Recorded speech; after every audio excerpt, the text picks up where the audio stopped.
শুভ সকাল বন্ধুরা, তোমরা সবাই কেমন আছো? আশা করি ভালো আছো। আমার চ্যানেলে তোমাদের সবাইকে জানাই অনেক অনেক স্বাগত।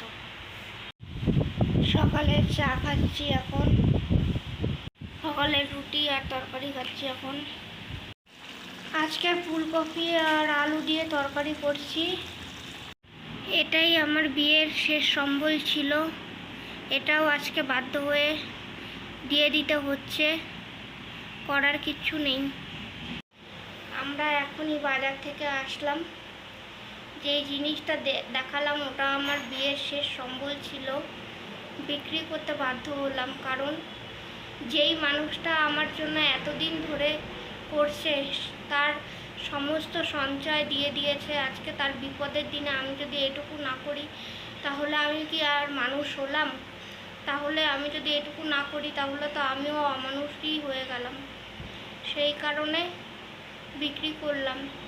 যেটুকু আসলো অল্প কিছুই পেয়েছি, সামান্য কিছু পেয়েছি, যেটা দিয়ে আমাদের 7 দিনের অন্তত খাবারের খরচটা হয়ে যাবে।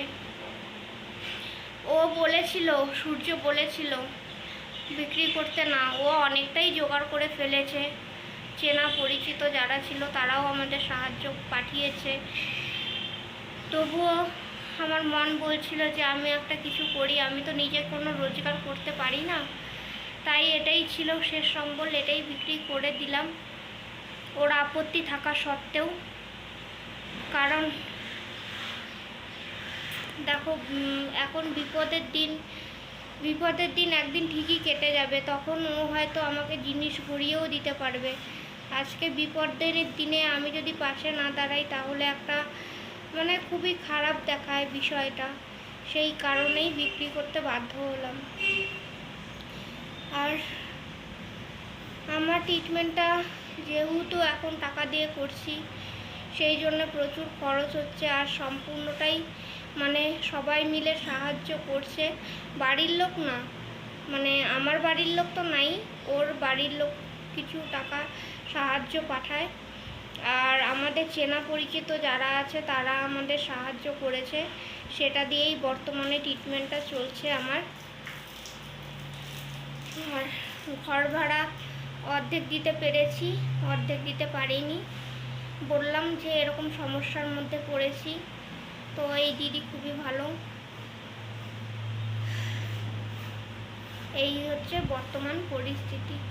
তা দেখো, মানুষের জীবনে বিপদ আসলে হতাশা তো নেমে আসবেই, তবে আমার কিন্তু মনের অনেক জোর, নয়তো আমি এতগুলো অপারেশন করে এখনও বেঁচে থাকতে পারতাম না।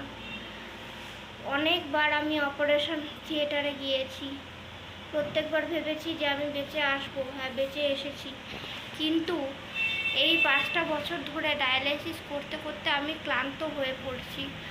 আমি জানছি যে আমি সুস্থ হব, আমার সুগার নেই, প্রেশার নেই। ডাক্তার বারে বারে বলছে যে কিডনি ট্রান্সপ্লান্ট করিয়ে নিতে, যাতে আমি সুস্থ জীবন পাই, কিন্তু টাকার জন্য করতে পারছি না। তাহলে কি মন মেজাজ ঠিক থাকে? তোমরাই বলো। তার উপরে আবার বেতন এরকম করে কেটে নিচ্ছে।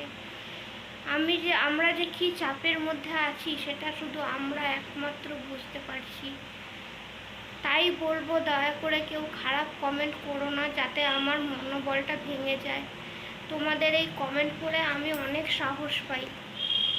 দেখো, তোমাদের একটা কমেন্টে কিন্তু একটা মানুষের মনের জোর অনেক পায়।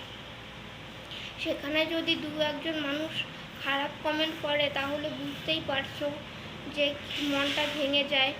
অনেক ডায়ালিসিস পেশেন্ট ভিডিও করে, তাদের অনেক ভালো ভালো কমেন্ট করে, এমনকি ডায়ালিসিস পেশেন্টের ওয়াইফরাও ভিডিও করে, তাদেরকেও অনেকে এনকারেজ করে। শুধু বলবো, দেখো, কমেন্ট করতে তো টাকা পয়সা লাগে না, একটু আমাকে উৎসাহ দিও, এটুকুই শুধু তোমাদের কাছে অনুরোধ। আজকের মতো ভিডিও এটুকু। ভালো লাগলে অবশ্যই লাইক করো, শেয়ার করো, পাশে থেকো। আর যারা আমার চ্যানেলে নতুন তাদেরকে বলবো অবশ্যই এই অসহায় মানুষটির পাশে একটু দাঁড়িয়েও, একটু চ্যানেলটিকে সাবস্ক্রাইব করে দিও।